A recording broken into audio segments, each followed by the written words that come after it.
ನಮಸ್ಕಾರ ಸ್ನೇಹಿತರೆ, ಯಾರೆಲ್ಲ ಟಿ ಇ ಟಿ ಆಸ್ಪಿರೆಂಟ್ ಇದ್ದೀರಲ್ಲ, ಇಲಾಖೆಯಿಂದ ಒಂದು ಸ್ಪಷ್ಟನೆಯನ್ನು ಬಿಡುಗಡೆ ಮಾಡಿದ್ದಾರೆ ಅಂತಕ್ಕಂಥದ್ದು ಈಗಾಗಲೇ ನಿಮಗೆ ಗೊತ್ತಿರುವ ಹಾಗೆ ನಾನು ನಿನ್ನೆಯೇ ಒಂದು ವಿಡಿಯೋನ ಅಪ್ಲೋಡ್ ಮಾಡಿ ಅದರಲ್ಲಿ ತಿಳಿಸಿದ್ದೀನಿ. ಬಿ ಎಡ್ ಆದಂಥ ಅಭ್ಯರ್ಥಿಗಳಿಗೆ ಟಿ ಇ ಟಿ ಪರೀಕ್ಷೆಯಲ್ಲಿ ಪೇಪರ್ 1 ಪರೀಕ್ಷೆಯನ್ನು ಬರೆಯಲು ಅವಕಾಶವಿಲ್ಲ. ಪೇಪರ್ 1 ಪರೀಕ್ಷೆಗೆ ನೀವೇನಾದರೂ ಎಲಿಜಿಬಲ್ ಆಗಬೇಕಾದ್ರೆ ಡಿ ಎಡ್ ಅಂತಕ್ಕಂಥದ್ದು ಕಂಪಲ್ಸರಿ ಆಗಿರ್ತದೆ ಅಂತಕ್ಕಂಥದ್ದು ಸುಪ್ರೀಂ ಕೋರ್ಟ್ನ ಆದೇಶವೇ ಇದೆ ಅಂತಕ್ಕಂಥದ್ದು. ಈಗ ಅದನ್ನು ಇಲಾಖೆ ಏನು ಮಾಡಿದೆ ಅಂದರೆ ಒಂದು ಅಧಿಕೃತವಾದಂಥ ಮಾಹಿತಿಯನ್ನು ಹೊರಬಿಟ್ಟಿದೆ ಅಂತಕ್ಕಂಥದ್ದು.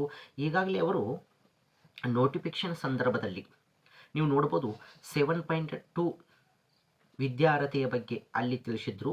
1 to 5ಗೆ ಯಾವ್ಯಾವ ವಿದ್ಯಾರ್ಹತೆ ಬೇಕಂತಕ್ಕಂಥದ್ದು. ಕೊನೆಯಲ್ಲಿ ಪಿ ವಿ ಸಿಯಲ್ಲಿ 50% ಪರ್ಸೆಂಟೇಜ್ ಪಡೆಯುವುದರ ಮೂಲಕ ಡಿ ಎಡನ್ನು ಮಾಡಿರ್ಬೋದು ಅಂತೇಳಿ ತಿಳಿಸಿದ್ರು. ಅದರ ಜೊತೆಗೆ ಕೊನೆಯಲ್ಲಿ ಒಂದು ಅಂಶ ಇತ್ತು ಅಲ್ಲಿ ನೋಟಿಫಿಕೇಶನ್ ಸಂದರ್ಭದಲ್ಲಿ, ಪಿ ವಿ ಸಿಯಲ್ಲಿ 50% ಜೊತೆಗೆ ಬಿ ಎಡ್ ಪದವಿಯನ್ನು ಮುಗಿಸಿದವರು ಮತ್ತು ಅದನ್ನು ಅಭ್ಯಾಸ ಮಾಡುತ್ತಿರುವವರು ಪೇಪರ್ 1ಗೂ ಕೂಡ ಅರ್ಹತೆಯನ್ನು ಪಡೆದುಕೊಳ್ತಾರಂತಕ್ಕಂಥ ಒಂದು ಅಂಶವನ್ನು ನೋಟಿಫಿಕೇಶನ್ ಸಂದರ್ಭದಲ್ಲಿ ಸೇರಿಸಿದ್ರು. ಈಗ ಅದನ್ನು ಏನು ಮಾಡಲಾಗಿದೆ ಅಂದ್ರೆ ಇಲಾಖೆಯು ಒಂದು ಅಧಿಕೃತವಾದಂಥ ಮಾಹಿತಿಯನ್ನು ಹೊರಬಿಟ್ಟು ಅದನ್ನು ಹಿಂದೆ ಪಡೆಯಲಾಗಿದೆ ಅಂತಕ್ಕಂಥದ್ದು. ಈಗ ಅದನ್ನು ನಾವು ಕನ್ಸಿಡರ್ ಮಾಡೋದಿಲ್ಲ, ಅದನ್ನು ಹಿಂದಕ್ಕೆ ಪಡೆದುಕೊಂಡಿದ್ದೀವಿ ಅಂತೇಳಿ ಏನು ಮಾಡಿದ್ದಾರೆ ಅಂದರೆ ಅಧಿಕೃತವಾಗಿ ತಿಳಿಸಿದ್ದಾರೆ. ಹೀಗಾಗಿ ಬಿ ಎಡ್ಗೆ ಇಲ್ಲಿವರೆಗೆ ಭಾಳಷ್ಟು ಅಭ್ಯರ್ಥಿಗಳು ಅಪ್ಲೈ ಮಾಡ್ತಕ್ಕಂಥ ಸಂದರ್ಭದಲ್ಲಿ ಒಂದು ಗೊಂದಲ ಅಂತಕ್ಕಂಥದ್ದು ಕಂಡು ಬರ್ತಿತ್ತು. ಪೇಪರ್ 1ಗೆ ಬಿ ಎಡ್ ಕಂಪ್ಲೀಟ್ ಆದರೂ ಪೇಪರ್ 1ಗೆ ಅಪ್ಲೈ ಮಾಡಬೇಕು ಅಥವಾ ಬ್ಯಾಡವೋ, ಅದು ಎಲಿಜಿಬಲ್ ತಗೋತಿರ್ಕಿಲ್ಲ.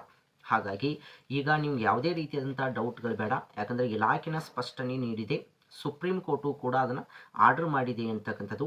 ಹಾಗಾಗಿ ಡಿ ಎಡ್ ಮಾಡಿದಂಥವರು ಮಾತ್ರ ಪೇಪರ್ 1ಗೆ ಅಪ್ಲೈ ಮಾಡಿ, ಬಿ ಎಡ್ ಮಾಡಿದವರು ಪೇಪರ್ 2ಗೆ ಅಂದರೆ 6 to 8th ಟೀಚರ್ ಆಗಲು ಪೇಪರ್ 2ಗೆ ನೀವು ಏನು ಮಾಡಬೇಕಾಗ್ತದಂದ್ರೆ ಅಪ್ಲೈಯನ್ನು ಮಾಡಬೇಕಾಗ್ತದೆ. ನೀವೇನಾದರೂ ಬಿ ಎಡ್ ಮಾಡಿ ಪೇಪರ್ 1 ಬರಿತೀವಿ ಅಂದ್ರೆ ಅದು ಇನ್ನು ಮುಂದೆ ಸಾಧ್ಯವಿಲ್ಲ ಅಂತಕ್ಕಂಥದ್ದು.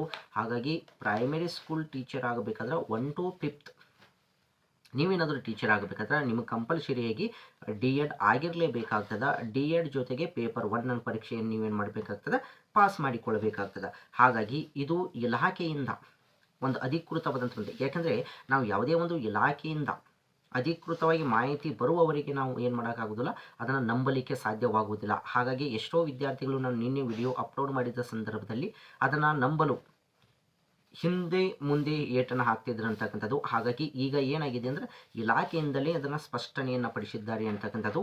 ಹಾಗಾಗಿ ಇನ್ನು ಯಾವುದೇ ರೀತಿಯಾದಂಥ ನಿಮಗೆ ಗೊಂದಲ ಬೇಡ ಅಂತಕ್ಕಂಥದ್ದು. ಹಾಗಾಗಿ ಯಾರೆಲ್ಲ ಬಿ ಎಡ್ ಮುಗಿಸಿದಿರಲ್ಲ ಅವ್ರು ಪೇಪರ್ 1ಗೆ ನೀವು ತಯಾರಿಯನ್ನು ಮಾಡಬೇಕಾಗಿಲ್ಲ, ನೀವು ಕೇವಲ ಪೇಪರ್ 2ಗೆ ಮಾತ್ರ ತಯಾರಿಯನ್ನು ಮಾಡಬೇಕು.